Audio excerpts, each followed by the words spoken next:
अस्सलामुअलैकुम, आप देख रहे हैं समा। मैं हूं फराज अहमद और मैं हूं सिद्रा मीर। बुलेटिन के आगाज में आपको खबर दें, मोदी भारतीय एंटरटेनमेंट इंडस्ट्री में आज़ादी के नारों से भी खौफजदा।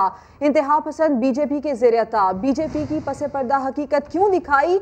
मोदी सरकार ने तांडव नामी वेब सीरीज के खिलाफ FIR काट दी। हिंदुओं के खिलाफ डायलॉग पर अदाकार मुनव्वर फारूकी को भी गिरफ्तार कर लिया गया। इस्लामाबाद से उस्मान खान की रिपोर्ट देखिए। ऐसे में पाकिस्तानी फनकारों का ये कहना है कि भारत पाकिस्तान के खिलाफ प्रोपेगेंडा करता है। मोदी सरकार को सच्ची बातें हजम नहीं होती। मजीद क्या कहना था, आपको सुनवाते हैं। भारत ने खुद अपना जो फैशिस्ट चेहरा है, फैशिज्म का, वो दिखा दिया है। और जहां वो भारत के नारे कहाँ गए, अब कोई पूछे ना, वो कहते थे हम जनाब लिबरल हैं और हम जनाब बराबरी है। और आज पता चलता है ना कि पाकिस्तान जो बनाया था कायदे आज़म ने, उसकी वजह क्या थी। यानी सिवाय भारत में वो खुश है या आराम से है जो भारतीय है। मैंने तांडव देखी, उसमें तो कोई ऐसी बात नहीं है। हाँ, इशारे हैं वहाँ पे किसानों के जुल्म जो हो रहा है उसके ऊपर स्टूडेंट्स ने शोर किया है, जो किसी भी सेक्युलर स्टेट में होता है। अपने फिल्मों में जब आप दूसरे मुल्कों को और दूसरी जगहों को पुट डाउन करते हैं, आप पाकिस्तान के ख़िलाफ़ फिल्में बनाते हैं, प्रोपेगेंडा करते हैं, आप दुनिया भर में इमेज बिल्डिंग अपनी करते हैं और दूसरे मुल्क की डिस्ट्रॉय करते हैं। और फिर जब अगर ऐसी कोई सच्ची बात किसी भी इंटरनेशनल प्लेटफॉर्म या किसी भी वेब सीरीज़ जो कि अब दुनिया भर के हर कोने कोने में देखी जाती है, वो सिर्फ एक सर्टन काइंड ऑफ लोगों या खित्ते के लिए नहीं बनती वो सीरीज़, तो उसमें जब कोई सच बात भी बोले और उसके ख़िलाफ़ FIR कट जाना, तो it is very very surprisingly weird, it is shocking I feel. And मुझे लगता है कि ये जो असलियत है इस सरकार की, जो ये है आजकल रूलिंग, उनकी पावर जो है, उसकी असलियत हमें नज़र तो आ ही रही है, चंद सालों से अब मज़ीद दिखाई दे रही है कि इनके शर से कोई भी महफूज नहीं है। आगे बढ़ते हैं, मजीद खबरें शामिल करेंगे। वज़ीर आज़म इमरान खान ने वज़ीरिस्तान के अवाम की देरीना ख्वाहिश पूरी कर दी। 3G और 4G सर्विस आज से शुरू करने का ऐलान कर दिया। कामयाब जवान प्रोग्राम की तकरीब में खिताब में वज़ीर आज़म का कहना था कि सिक्योरिटी अब भी एक बड़ा मसला है और पड़ोसी मुल्क मुसलसल पाकिस्तान में इंतशार और दहशतगर्दी फैलाना चाहता है। बोले, रोज़गार की फराहमी और पसमानदा इलाकों को ऊपर उठाना हुकूमत की अव्वलीन तरजीह है। आज से आपका 3G 4G खुल जाएगा। मुझे पता है कि नौजवानों में ये बहुत बड़ी डिमांड थी, बड़ी जायज़ डिमांड है। मसला बना हुआ था कि ये दहशतगर्द भी इस्तेमाल कर सकते हैं ये फैसिलिटी 3G 4G की। बात की पाकिस्तानी जनरल बाजवा, जनरल फैज़ जो ISI के चीफ हैं, वो हमने फैसला किया कि हाँ, हमें देखना पड़ेगा, इसकी दहशतगर्द इसको इस्तेमाल कर सकते हैं। लेकिन उसके बावजूद हमारा ख्याल ये है कि हमारे नौजवानों की इसको ज़रूरत है। ये हिंदुस्तान में एक ऐसा इंतहा पसंद एक हुकूमत है जिसका सरबरा गुजरात में मुसलमानों के जो कत्ल किए गए थे मुसलमान तकरीबन 17 साल पहले, वो उसमें मुलव्वस था। वो आज हिंदुस्तान का प्राइम मिनिस्टर है। कभी भी इतना पाकिस्तान और मुसलमानों का दुश्मन 73 साल तारीख में हिंदुस्तान का प्राइम मिनिस्टर ऐसा नहीं आया और उनकी गवर्नमेंट ऐसी नहीं आई। पूरी कोशिश कर रहे हैं पाकिस्तान में इंतशार फैलाना, दहशतगर्दी करनी। कि हमारी पूरी कोशिश है कि पाकिस्तान का जो भी गरीब तबका है उसके ऊपर हमने पूरा जोर लगाना है, उसके ऊपर उठाने के लिए। तो स्कॉलरशिप्स देंगे, इलाके जो पीछे रह गए हैं इधर हमने आपके लिए स्कूल, कॉलेज और फिर जो मुश्किल है सबसे यूनिवर्सिटी बनाना, टेक्निकल कॉलेज खोलेंगे। ये सिर्फ शुरुआत है। हमारी पूरी कोशिश होगी कि क्योंकि यहाँ नौजवानों के अंदर बेरोजगारी सबसे ज़्यादा है, इधर हम जोर लगाएं, बलूचिस्तान के इलाकों के अंदर जोर लगाएं, ख़ास तौर पे जुनूबी बलूचिस्तान में पहली दफ़ा इतना बड़ा हमने पैकेज दिया है क्योंकि उधर भी लोग पीछे रह गए। मनी लॉन्ड्रिंग रेफरेंस में नैब के 2 गवाहों ने अपने बयानात रिकॉर्ड करा दिए। शहबाज शरीफ का कहना था कि सियासी मुखालफिन उल्टे भी हो जाएं तो उनके खिलाफ करप्शन साबित नहीं कर सकते। लाहौर से रिपोर्ट कर रहे हैं Shahid Hussain. Money laundering reference में शहबाज शरीफ और हमजा शहबाज की पेशी। शहबाज शरीफ ने कहा कि इनके खिलाफ जो केस लाया गया है इसमें कयामत तक एक धेले की करप्शन साबित नहीं हो सकती। साबिक वजीर आला ने बरतानवी अखबार की खबर की तरदीद का भी हवाला दिया। बरतानिया की हुकूमत का बैनुल अक़वामी तरक्की का इदारा जिसको डिफिड कहते हैं, उसने छुट्टी वाले दिन दफ्तर खोल के डेली मेल की स्टोरी की तरदीद की। मुस्लिम लीग नून के सदर ने कहा कि इनके हर मंसूबे में बचत ही मिलेगी। करप्शन के इल्जामात पाकिस्तान को बदनाम करने की साजिश है। समात के मौके पर मरियम औरंगजेब भी अदालत पहुंची और हुकूमत को तनकीद का निशाना बनाया। मतलब ऐसी नालायक, नाअहल, चोर और करप्ट टोला जो है वो पाकिस्तान की तारीख में कभी हुकूमत में मुसल्लत नहीं हुआ। एहतसाब अदालत में डिप्टी कमिश्नर FBR बिलाल ज़मीर और रीजनल टैक्स ऑफिसर मोहम्मद शरीफ ने अपने बयानात रिकॉर्ड कराए, जिसके बाद अदालत ने जिरा के लिए समात 26 जनवरी तक मुलतवी कर दी। कैमरामैन खावर महमूद के साथ शाहिद हुसैन, समा, लाहौर। इलेक्शन कमीशन ने नून लीग, पीपल्स पार्टी, MQM, काफ लीग, JUI और जमात इस्लामी समेत 19 सियासी जमातों से ज़राए आमदन मांग लिए। ये भी बताना होगा कि फंड्स कहाँ खर्च किए। जुल्करनैन इकबाल की रिपोर्ट। पार्लिमानी सियासी पार्टियों के फंड्स आते कहां से हैं और जाते कहां हैं। इलेक्शन कमीशन में PTI की दायर दरख्वास्त पर समात, नून लीग, पीपल्स पार्टी, JUI, काफ लीग और MQM समेत 19 सियासी जमातों को नोटिस जारी। 24 फरवरी को जवाब मांग लिया गया। तहरीक इंसाफ के रहनुमा फारूक हबीब ने मरियम नवाज को मुखातिब करते हुए नून लीग की मनी ट्रेल का सवाल उठा दिया। कल आप इलेक्शन कमीशन आई थी मरियम बीबी, तो वो जराए भी ले आने थे, वो रसीदें भी ले आनी थी, जिन रसीदों से आपकी पार्टी के अंदर अरबों रुपए के फंड का हिसाब आप नहीं दे पा रही। फारूक हबीब ने PTI की इसराइल से फंडिंग लेने के इल्जाम का जवाब भी दे दिया। बैरी सी शनैप अमेरिका के अंदर एक छोटा सा इमिग्रेशन लॉयर है, उसके एसोसिएट्स के अंदर आसिफ चौधरी और उनके 3 ओवरसीज पाकिस्तानी फंड रेजर के अंदर जाकर $200 का चेक देते हैं और एक $750 का चेक देते हैं। 1 रुपया भी वो कहते हैं कि इनके अंदर बैरी सी शनैप का शामिल नहीं है। सियासी जमातों के माली गुश्वारों और फंड्स की छानबीन के लिए दायर दरख्वास्त पर समात 24 फरवरी को होगी। मुस्लिम लीग नून ने दावा किया है कि PTI की हुकूमत इख्तियारात का नाजायज इस्तेमाल करके भारत और इसराइल से होने वाली फंडिंग के सबूत मिटा रही है। मरियम औरंगजेब ने इल्जाम लगाया कि इमरान खान ने करप्शन को आउटसोर्स कर रखा है, जिसमें सारे मुशीर और वजीर शामिल हैं। इमरान साहब ने करप्शन को आउटसोर्स किया हुआ है और कहते हैं एजेंट्स ने करप्शन की होगी, मुझे नहीं पता। एजेंट्स ने इलीगल फंडिंग की है, मुझे नहीं पता। वो एजेंट्स का जो नाम है वो है Pakistan Tehreek-e Insaf. 23 foreign funding account सामने आए हैं जिसका जवाब नहीं दे सके 2014 से, और कहते हैं मुझे नहीं पता। 400 अरब की चीनी चोरी हो गई, मुझे नहीं पता। 225 अरब की आटा चोरी हो गया, मुझे नहीं पता। जो मुशीर, जो माफिया, जो दाएं और बाएं बैठे हुए वुज़रा ये चोरियां कर रहे हैं, वो नोटिफाइड है इमरान साहब के दस्तकों से। उनके मुशीर हैं, उनके वजीर हैं। अभी तो आपको ये बताना है कि फॉरेन फंडिंग का पैसा जो आया वो आपने खर्च कहाँ है। वो तमाम डेटा डिलीट करने की कोशिश की जा रही है जिधर से हिंदुस्तान और इसराइल से फॉरेन फंडिंग हुई। और तीसरी किस्त ब्रॉडशीट, कौमी खजाने में कमीशन खाते हुए पकड़े गए हैं सारे के सारे चोर। 31 जनवरी आपके पास लास्ट डेट है। मुराद अली शाह अपनी ही सूबाई हुकूमत से धोखा करते रहे, करप्शन की और सिंध काबीना को गलत हकायक बताए। नैब रेफरेंस में वजीर आला के खिलाफ संगीन इल्जामात, करप्शन की 12 में से 5 शिकों के तहत मुजरिम ठहरा दिया गया। सुहेल रशीद की रिपोर्ट देखिए। मंसूबा था ओमनी ग्रुप का काला धन सफेद करना। सहारा लिया गया नूरियाबाद में पावर प्लांट्स के मंसूबे का। मंसूबा साज थे अब्दुल गनी मजीद, सहूलतकार बने मुराद अली शाह और कौमी खजाने के 8 अरब रुपए झोंक दिए। नैब रेफरेंस में वजीर आला सिंध मुराद अली शाह पर बड़े इल्जामात। रेफरेंस में कहा गया कि मुराद अली शाह ने बतौर वजीर तवानाई और खजाना इख्तियारात का गलत इस्तेमाल किया। ओमनी के ही कंसल्टेंट खुर्शीद जमाली के मशवरे पर मंसूबों का आगाज हुआ और पब्लिक प्राइवेट पार्टनरशिप की आड़ में 8 अरब के अलावा 2 कंपनियों को 3 अरब रुपए का कर्ज मुराद अली शाह ने जारी करवाया। साबिक सेक्रेटरी तवानाई आगा वासिफ भी शरीक मुलजिम नामजद।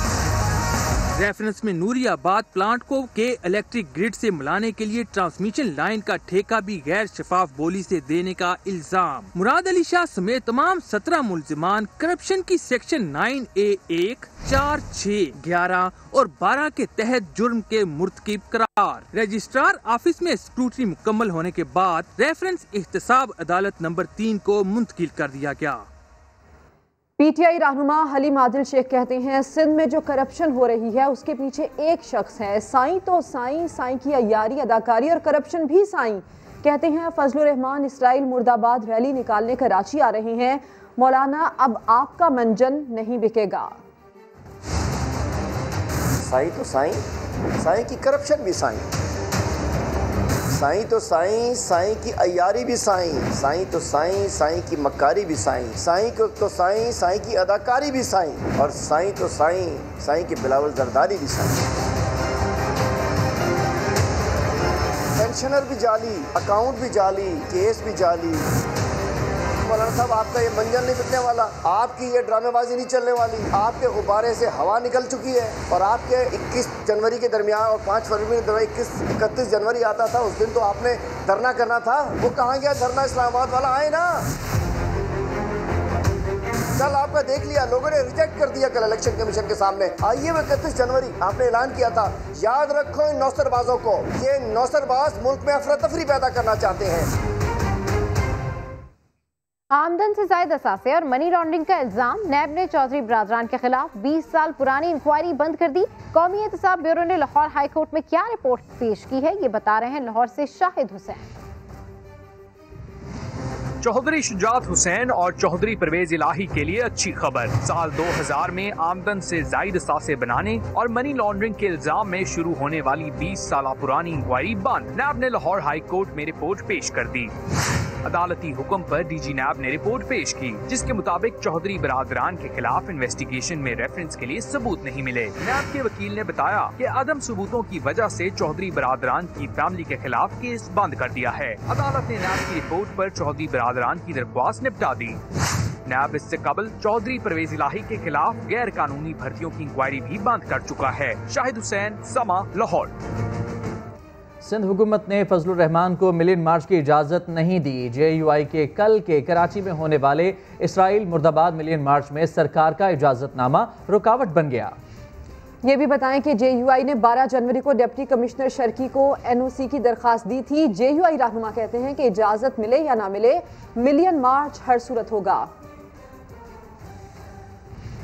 इस वक्त आपको बराह रास्त लिए चलते हैं। तर्जुमान सिंध हुकूमत मुर्तज़ा वहाब प्रेस कॉन्फ्रेंस कर रहे हैं। कल शाम से बड़ी बड़ी चहमगोइयाँ इस केस के हवाले से की जा रही हैं। मैं ये समझता हूँ मुनासिब ये होगा कि हमारा पर्सपेक्टिव, हमारा वर्जन भी आवाम के सामने मीडिया के ज़रिए आना चाहिए, और इसलिए ये प्रेस कॉन्फ्रेंस आज कॉल की गई। ये जो रेफरेंस की बात हो रही है, ये कंपनी है Sindh Nooriabad power company limited. ये पब्लिक प्राइवेट पार्टनरशिप प्रोजेक्ट था सिंध हुकूमत का, जिसके तहत सिंध हुकूमत ने गालिबन 2012 में 2013 में जब बदतरीन लोड शेडिंग का सामना था पाकिस्तान में, सिंध की आवाम को सस्ती बिजली प्रोवाइड करने के लिए इस प्रोजेक्ट को पब्लिक प्राइवेट पार्टनरशिप में कंसीव किया। और ये 100 मेगावाट का पावर प्लांट था जिसको कंसीव किया गया, और आज अल्हम्दुलिल्लाह वो प्लांट फंक्शनल है, ऑपरेशनल है। वो 100 मेगावाट बिजली पैदा करता है और वो बिजली कराची के शहरियों को प्रोवाइड की जाती है। ये के इलेक्ट्रिक को तमाम की तमाम 100 मेगावाट बिजली, सस्ती बिजली प्रोवाइड की जाती है। और मैं आपके साथ दस्तावेजात शेयर करूंगा कि जो के इलेक्ट्रिक का अपना बिजली का मेरिट ऑर्डर है, उसमें गैस का सबसे सस्ता पावर प्लांट जो है वो ये सिंध हुकूमत का नूरियाबाद पावर कंपनी का प्रोजेक्ट है। मैं उसकी तमाम तफसीलात आपके साथ शेयर करूंगा। दूसरा हिस्सा इस केस का Sindh transmission and dispatch company के हवाले से है कि वज़ीर आला सिंध ने, जो ज़माने में वज़ीर तवानाई थे, उन्होंने STDC को अपने मकासद के लिए इस्तेमाल किया गया। अब वो मकासद क्या थे? मैंने आपको बताया नूरियाबाद पावर कंपनी इसलिए बनाई गई कि सस्ती बिजली कराची के शहरियों को मिल सके, जो मिल रही है आज अल्हम्दुलिल्लाह। जब पावर प्लांट कंप्लीशन के करीब था तो NTDC, जो कि national transmission and dispatch company है, जिसका काम था कि नूरियाबाद से वो बिजली लेके कराची की ग्रिड तक पहुंचाए, उसने मना कर दिया। अब पावर प्लांट आपको ऑलमोस्ट रेडी था, आपकी अरबों रुपए की इन्वेस्टमेंट थी, वो इन्वेस्टमेंट की वजह से सस्ती बिजली कराची वालों को मिलनी थी। तो सिंध हुकूमत ने उस वक्त ये फैसला किया कि जी आइन के मुताबिक हमें इख्तियार हासिल है कि हम अपनी डिस्पैच कंपनी बना सकते हैं, अपनी डिस्ट्रीब्यूशन कंपनी बना सकते हैं। तो सिंध वो पहला सूबा बना जिसने अपनी डिस्पैच कंपनी, ट्रांसमिशन कंपनी बनाई, STDC। मुर्तज़ा वहाब और नासिर हुसैन शाह इस वक्त न्यूज़ कॉन्फ्रेंस कर रहे हैं कराची में। मजीद खबरें होंगी बुलेटिन का हिस्सा, लेकिन एक ब्रेक के बाद। आप रहिए समा के साथ।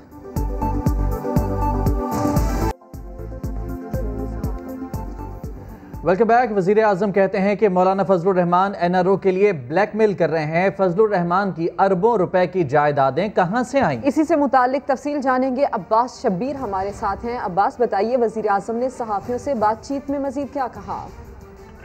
देखिए, इस वक्त हम वाना में मौजूद हैं, जहाँ पर एक तकरीब से वज़ीर आज़म ने खिताब के बाद हमारे से बातचीत की और उन्होंने कुछ सवालात के जवाब दिए। जब उनसे मैंने सवाल किया कि मौलाना फजलुर रहमान आप पर इल्ज़ाम लगाते हैं कि इसराइल और भारत के पैसे जो हैं वो इस्तेमाल कर रही है तहरीक इंसाफ, तो इमरान खान ने इसका बड़ा डिटेल से आंसर दिया और बताया कि मौलाना रहमान की अरबों की जायदादें कहाँ से आई। सबसे पहले मैं ये सवाल पूछता हूँ मौलाना फजलुर रहमान से कि मौलाना फजलुर रहमान ये जायदादें कहाँ से बना रहे हैं?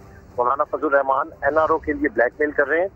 ये हमारी आवाम की सियासी सोच को नहीं समझ रहे, लेकिन मैं मौलाना फजलुर रहमान को पैगाम देना चाहता हूँ कि जो कर रहे हैं ठीक नहीं कर रहे हैं। मदारिस के बच्चों को इस्तेमाल करके हुकूमतों को ब्लैकमेल करना अच्छी बात नहीं। माजी में तो ये चीज़ें चलती थी, लेकिन मौजूदा हुकूमत किसी तरीके से इस चीज़ को बर्दाश्त नहीं कर सकती। फॉरेन फंडिंग के हवाले से आज वज़ीर आज़म ने कहा कि मैं चाहता हूँ कि फॉरेन फंडिंग केस पार्टी सरबराहों को बिठा और चैलेंज करता हूँ कि सियासी फंड रेजिंग सिर्फ तहरीक इंसाफ ने की है। तहरीक इंसाफ ओवरसीज से जो पैसा मंगवाती है वो फॉरेन फंडिंग के जुमरे में नहीं आता और टेबल के जरिए टेबल फरोख करके शौकत खानम के लिए फंड रेजिंग करता हूँ और माजी के अंदर भी करता रहा हूँ। अब्बास शब्बीर, तफसील के लिए आपका शुक्रिया। नून लीग के रहनुमा एहसन इकबाल कहते हैं कि PTI कानून की खिलाफ वर्जी और ममनुआ फंडिंग हासिल करने का एतराफ़ कर चुकी है। वज़ीर आज़म इमरान खान की फॉरेन फंडिंग की तहकीकात की जाए तो उनका भी कोई करोड़पति फालूदे वाला निकलेगा। नैब, FIA और पाकिस्तान के तहकीकाती इदारे इमरान खान की फॉरेन फंडिंग की तहकीकात करें तो आपको पता चलेगा कि इमरान खान का भी फलूदा वाला निकलेगा, इमरान खान का भी खानसामा मिलीनियर निकलेगा, इमरान खान का मैनेजर भी करोड़पति निकलेगा, क्योंकि इमरान खान भी अपने मुलाजमीन के नाम पे करोड़ों रुपए बाहर से मनी लॉन्ड्रिंग करके या हुंडी के ज़रिए मंगाते रहे हैं। और वो शख्स के जो मुल्क में सबसे रसीदें मांगता था, अब जब अपनी रसीदें देने की बारी आई है तो वो मुसलसल इल्तवा के हथकंडे इस्तेमाल कर रहे हैं। और मज़े की बात यह है कि जैसे हमारे देहात में जब कोई शख्स कत्ल करता है और उसका जुर्म पकड़ा जाता है तो वो अपने बचाव की खातिर मुद्दई के ऊपर क्रॉस पर्चा कराने की कोशिश करता है। तो अब PTI भी मुस्लिम लीग नून और पीपल्स पार्टी पे क्रॉस पर्चे करा के बचना चाहती है, लेकिन बच नहीं सकेगी। और अब सवाल ये कि क्या पीपल्स पार्टी के रहनुमाओं की नज़र में पार्टी की मरहूम कायद बेनज़ीर भुट्टो के इल्ज़ामात की कोई हैसियत नहीं? एहसन इकबाल और राजा परवेज अशरफ की प्रेस कॉन्फ्रेंस में समा ने चुभता हुआ सवाल कर दिया। पूछा, बेनज़ीर भुट्टो ने अपनी किताब में नवाज शरीफ और उसामा बिन लादेन से फंड लेने का इल्ज़ाम लगाया था, क्या उसकी तहकीकात का भी मुतालिबा करेंगे या बीबी का इल्ज़ाम मौजूदा इत्तेहाद की नज़र हो जाएगा? समा के सवाल पर राजा परवेज अशरफ बोले, इस वक्त हमारे सामने वो मामला नहीं, पहले PTI फॉरेन फंडिंग केस का फैसला हो जाए। मुकदमा बेनज़ीर भुट्टो ने अपनी किताब में इल्ज़ाम लगाया था कि नवाज शरीफ साहब ने उसामा बिन लादेन से फंडिंग लेकर उनकी हुकूमत गिराने के लिए तहरीक चलाई थी, तो क्या इस इल्ज़ाम की भी आप तहकीकात चाहेंगे या मौजूदा जो इत्तेहाद है उसकी नज़र हो गया ये इल्ज़ाम? देखिए, मैं आपको ये बताना चाह रहा हूँ कि इस वक्त तो हमारे सामने जो मामला है वो है जो एप्लीकेशन जो है वो इलेक्शन कमीशन के पास मौजूद है, जो केस इलेक्शन कमीशन के पास मौजूद है। पहले उसका फैसला हो, फिर जिस भी केस का कोई फैसला होना चाहे, करना चाहे वो ज़रूर करे। लेकिन हकीकत तो ये है कि अब एक केस जो सामने आ चुका है, जो साबित हो चुका है, उससे जो है वो उसको नज़रअंदाज करते हुए हम कोई और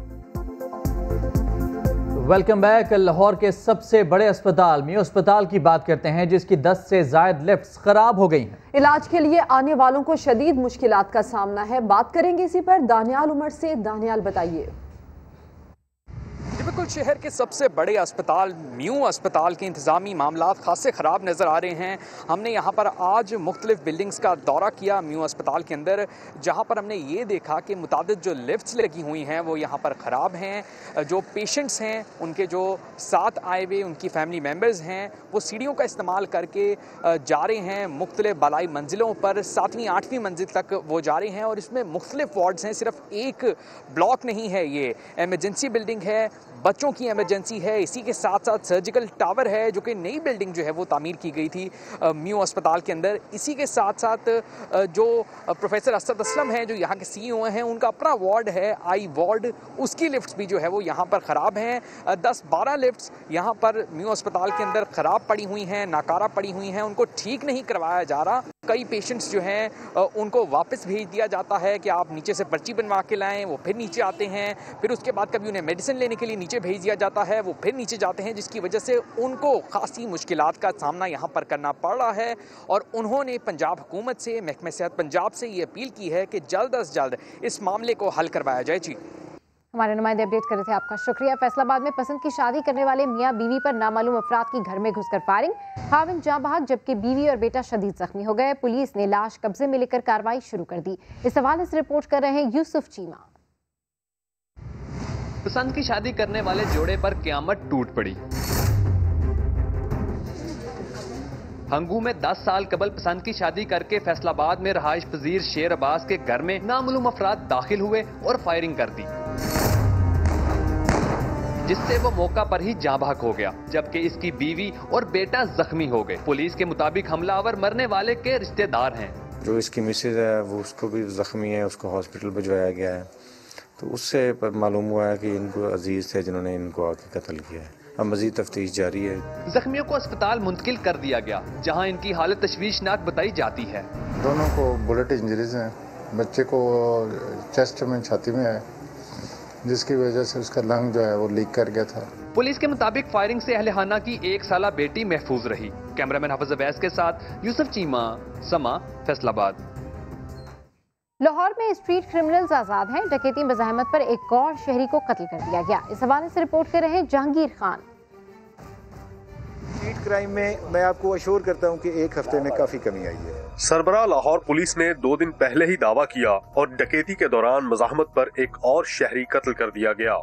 वारदात रेस कोर्स के इलाके में हुई। मोबाइल शॉप में आने वाले 2 डाकुओं ने मज़ाहमत पर फायरिंग कर दी। जद में आकर एजाज नामी शहरी जाँ बहक और इशफाक जख्मी हो गया। जैसे ही पापा ने गोली की आवाज सुनी वो बाहर आए हैं।